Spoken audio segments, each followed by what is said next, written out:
Hello everyone, my name is Chris Malherb, and today I'm going to introduce a shorter version of our public speaking module, which is available at Self-Help Training as an open educational resource. This program is suitable for you if you experience anxiety in speaking in public. Most people experience anxiety when talking before a group of people in their native language. And when speaking in English, the fear, of course, is even greater. If this holds true for you, then this is the right program for you. In this program, you will be learning 5 things. First of all, how to prepare your presentation. Secondly, how to structure your presentation. Thirdly, how to be sensitized to the expectations of your audience. Fourthly, you will learn tools and techniques to motivate and to involve your audience. And finally, you'll learn some communication techniques, verbal as well as nonverbal. Let's begin with overall communication. Let us talk about the basics of delivery. The impact of your presentation is actually mostly non-verbal, certainly in terms of affinity. What do we mean by affinity? Affinity means sympathy, whether your audience connects with you or not. Affinity is mostly expressed non-verbally. The body accounts for 55%. The voice accounts for 38% of affinity, and the words only account for 7%. So a lot of the impact in your presentation is actually nonverbal. Let's look at these different elements. To begin with, your body. In terms of the body, what is important? Of course, a smile, looking friendly, looking people in the eyes, using your hands, moving, and using your body to reinforce your message. In terms of the voice, you can use your voice to create interest on the part of your audience. We talk about the 4 P's. Firstly, the power of your voice, the emotion in your voice. Secondly, the pace, the speed at which you're talking. You can alternate the pace. Sometimes you talk faster, and sometimes you talk slower. By changing the pace of your presentation, you're making it more interesting. Thirdly, the pitch, the volume of your presentation. You go up, you go down, sometimes you speak more quietly, sometimes you speak louder, and finally, pauses. Sometimes you may want to include pauses as you're talking. A great way to practice your voice is by recording your presentation on tape or on camera and listening to yourself. You be the judge. And finally, the words only account for 7% of the impact in terms of affinity. Let us talk about preparation. Preparing a presentation is very difficult for many people, and you can overcome this with a very simple formula. The formula is called MEETS. MEETS is an acronym. Let's talk about the 5 elements. Firstly, the M stands for motivation. What is your motivation? Why are you presenting your topic before this group? Secondly, the E stands for expectation. What does your audience expect from you? Why are they there? What do they want to hear? Thirdly, the second E stands for experience. How experienced are they? How much do they know about this topic? This is important because the more they know, the more likely you can use jargon. If they don't know very much about your topic, you want to keep it jargon-free and communicate as simply as possible. Fourthly, the size. How big is the group? Why is this important? The smaller the group, the more interactive you can make it. For example, if it's a group of up to 8 to 10 people, you may not even need that many slides. Of course, if you have a larger group and you're in an auditorium, then you want to refer to your slides. If it's a smaller group, you can make it highly interactive. So the size is important. And finally, how much time do you have? Keep these 5 elements in mind. Now that we've talked about a simple formula for your presentations, let's move on to the structure of your presentation. Actually, any presentation on whatever topic is more or less going to follow this simple formula. First of all, we've got the introduction. In the introduction, we've of course got the subject. Maybe we've got a short introduction about yourself as well, if the audience doesn't know you. But certainly, you would be briefly introducing the subject. Secondly, you'd be talking about the aim of your presentation. What do you want to accomplish in this presentation? What's the benefit to the audience? And thirdly, in the introduction, you would give us a brief overview. I've structured my presentation into 3 parts. Firstly, secondly, thirdly, or 4 parts. However, then we've got the main part, or the middle part of your presentation. Let us imagine that the structure of your presentation is you're talking about a particular city, and you've decided to divide your presentation into 3 parts: the past, the present, and the future. So let me begin with the past, and then tell them something about the past. And finally, you would be summarizing the past very briefly. And then secondly, you would be moving on to the present. Tell them something about the present, summarize the present shortly, and then move on to the future. Outline your vision for the future and summarize it. That is the middle part of your presentation. Finally, we've got the summary. In the summary, you would summarize what you've said. I've talked about the past, the present, and the future. What is the main message? You would mention it here. And if you want the audience to do something as a result of your presentation, maybe you have a particular idea, then you could include a call for action. We've talked a little bit about the structure of your presentation. To help you structure your presentation, you can use some widespread theme trails. What do I mean by theme trails? Theme trails are a little bit like the traffic signs that we encounter when we drive. There are some simple theme trails that you can follow to structure your presentation. One of them is called the 3 Ps. If you want to present a proposal to people, a simple way to structure it is, first of all, what's the problem? Secondly, what are the possibilities? And thirdly, what is your proposal? So this is a very simple theme trail you can use. Another one I have just introduced to you earlier on: past, present, future.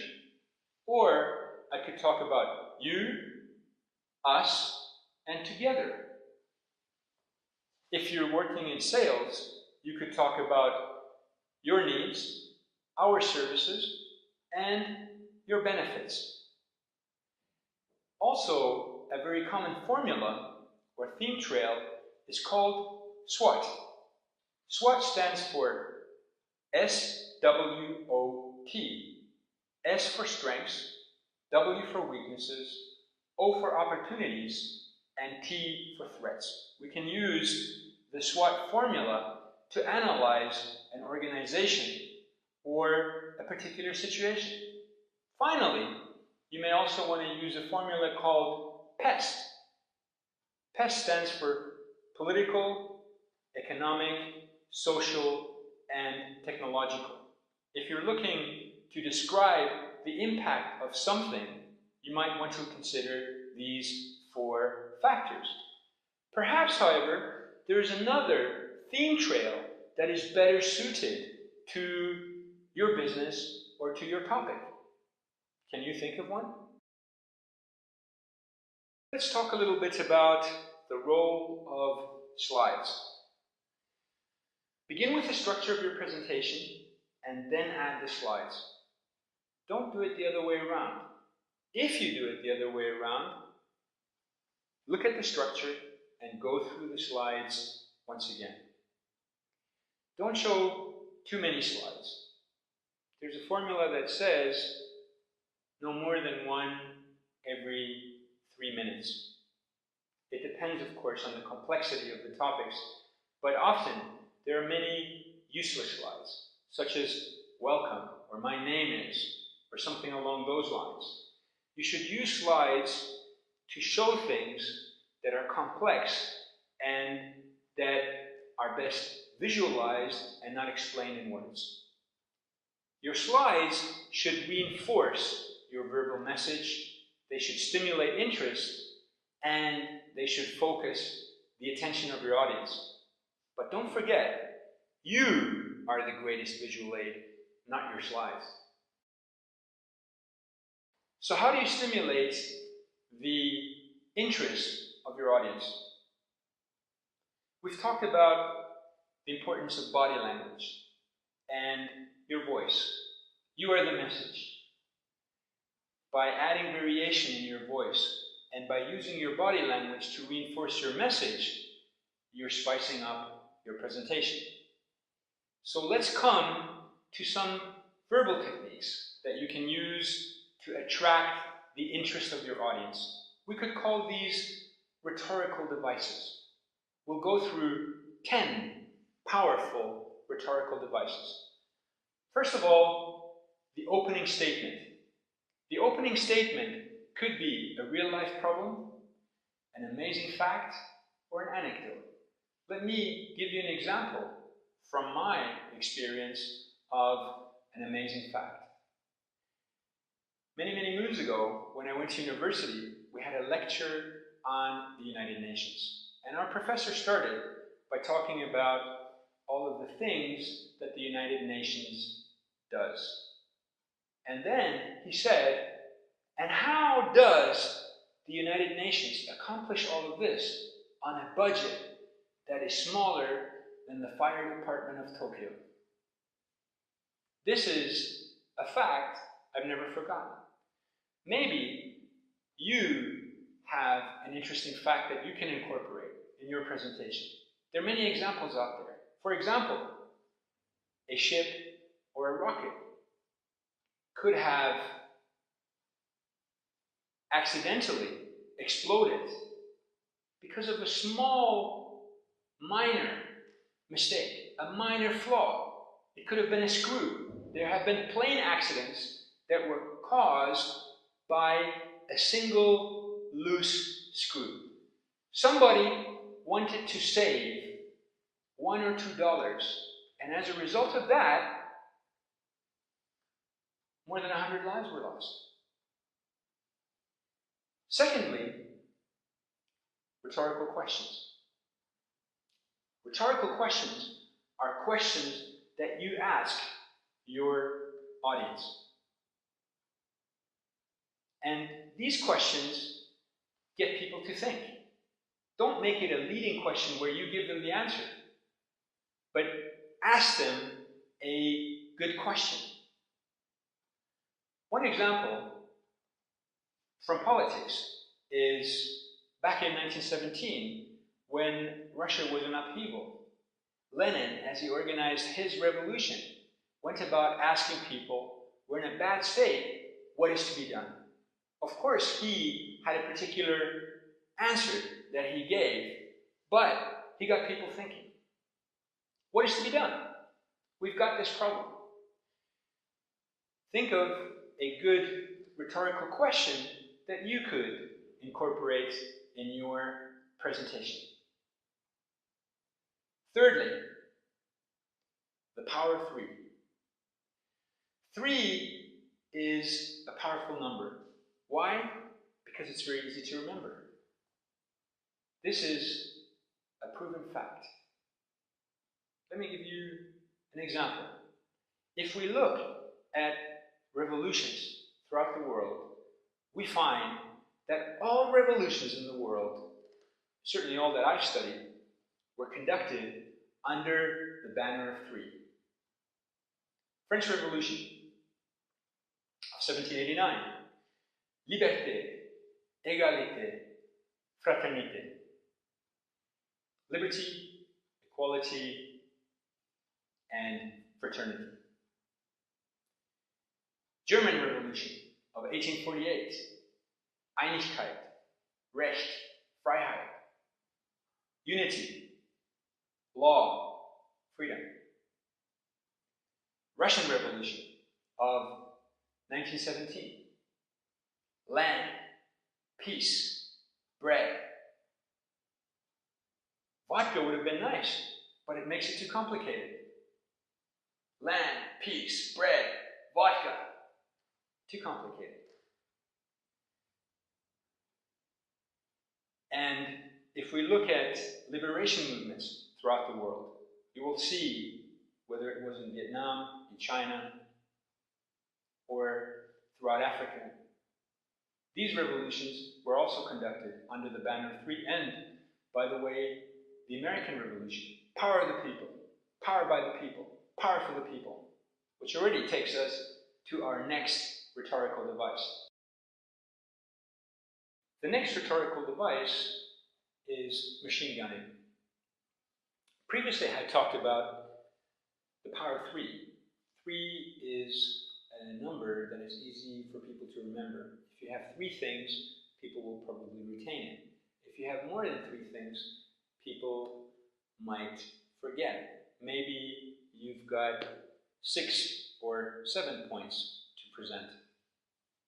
Let's imagine that you're talking about the difference between Linux and Microsoft. And Linux has some benefits compared to Microsoft. It also has some disadvantages, of course, but if you wanted to talk about the benefits, you would list those benefits. Firstly, secondly, thirdly, fourthly, fifthly, sixthly. And the last one might be the most important benefit. In this case, that benefit might be that it's free of charge. It doesn't cost anything. Now, of course, some people might say it ends up costing you because it isn't compatible, but let's imagine we only wanted to talk about those benefits. So if you have many points to present, boom, boom, boom, boom, boom, fire away, and maybe the most important one you place at the very end because people are more likely to remember it. The next rhetorical device is build up. Build up is a technique where you state the points in favor of your argument and then you tie all of them together. Let's imagine that you wanted to make the case for the United States leaving Afghanistan. So you could say, we've been there for almost 15 years. We've lost so many lives. It's cost us so much money. We've been fighting the Taliban back then, and in the last few years, they've only gotten stronger. We should get the hell out of there. That would be the conclusion.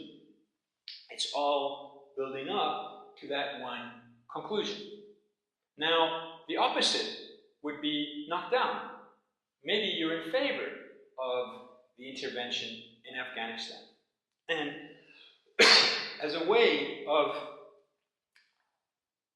getting your audience interested in your presentation, you could practice another technique that is called knockdown. In knockdown, you're presenting the arguments against in order to knock them down. So, you could say, we've been in Afghanistan for 15 years, it's cost us so much money, we've lost so many lives, but we should stay there because boom, boom, boom. So, if you wanted to make the case against, you could knock down the arguments for as a way of getting your audience interested. The next rhetorical device is visualization. Now, visualization, of course, is not just a rhetorical device. Visualization is a tool that you want to use. Sometimes a picture says more than 1,000 words. So if there's something complex that you want to show people, show them a slide. Don't use words to describe it. Use a few words to explain it, but show them the slide. But visualization also means to create pictures in people's minds. And you can do that through metaphors. Let's imagine, for example, that you work for a small company and you have a big competitor. And you want people to think of that as an advantage. So you could say, we're like a speedboat, and so is like a tanker. We're flexible, we're fast, we can respond quickly. You get my idea. You could also talk about cars, you could talk about sports. What kind of metaphor do you think you could use to connect with your audience? And finally, the last rhetorical device is simplification. Simplification means to cut all words except the most important ones. So to go back to my example of Afghanistan, if you wanted to make the case for, say, the United States leaving Afghanistan, you would say, Afghanistan, a mess. We should get the hell out of there. For example. There are many other examples. What simplification can you use in your own presentation? Think a little bit about these rhetorical devices and how you can incorporate them in your presentation. Last but not least, let's talk about a very simple formula that you can use to answer difficult questions. Of course, we could spend more time talking about answering difficult questions and what to say and what not to say. One way of approaching this is to use a very simple formula called TRACT. TRACT stands for, first of all, T, thank the person. Secondly, rephrase the question. You'd want to rephrase the question, maybe not everybody in the room heard the question. Maybe it was a very long question and you want to rephrase it to simplify it. And of course, rephrasing it gives you a little bit of time to think about how you want to answer that question. So the A stands for answering the question. The C stands for checking. Are you satisfied with that answer? Does that answer your question? And finally, the T, thank the person once again.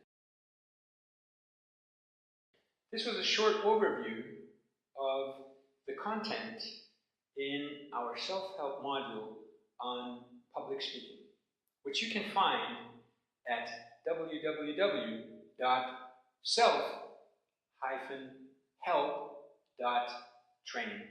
If you're interested in the whole program, please access our site, www.self-help.training.